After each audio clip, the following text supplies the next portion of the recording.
When I finished medical school, I was reluctant to go into psychiatry.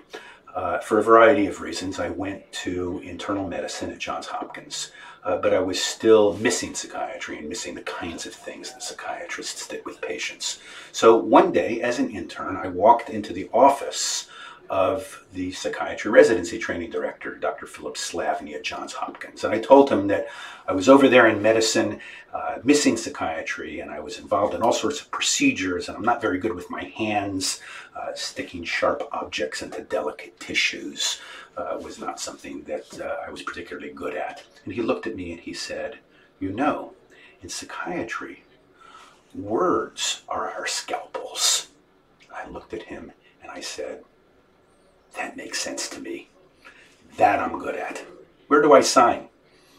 He offered me a position to move over in my PGY2 to psychiatry.